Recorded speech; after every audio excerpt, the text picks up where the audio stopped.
Umberto Ortiz, bonjour. Vous nous avez notamment parlé des conséquences de la conférence COP20 au Pérou. Est-ce qu'il y a eu des effets visibles de cette COP20 au Pérou?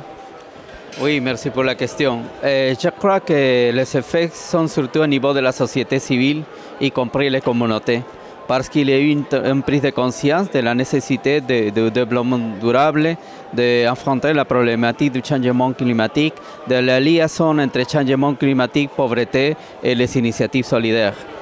Mais par côté de l'État, la question était beaucoup plus difficile parce qu'on a donné quelques législations qui favorisent l'investissement des industries extractives. Mais dernièrement, on a fait quelques réformes à niveau de cette marque juridique et maintenant on a créé un organisme pour la certification environnementale pour les études d'impact environnemental. Je crois que c'est ça une question positive. Mais je crois qu'à la fin, il y a eu cet impact positif. Et de plus en plus, les communautés sont vraiment très préoccupées pour avoir des propositions par rapport à la perspective du bon vivre. Le bien vivre qui est justement la proposition des communautés en fonction du bien commun. Vous avez notamment parlé d'un changement de paradigme. C'est quoi le changement de paradigme? Oui.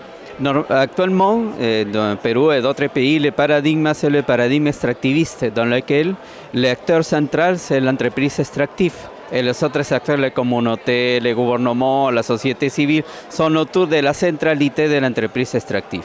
Je crois que maintenant, avec cette expérience, on doit changer cette centralité, un nouvel paradigme dans lequel la centralité soit la communauté et son plan de bien vivre. Et les autres acteurs, soit l'entreprise extractive, le gouvernement ou des autres acteurs, doivent jouer un rôle, mais en fonction de ce protagonisme de la communauté et son plan de bien vivre qui, évidemment, cherche aussi la défense des biens de la création.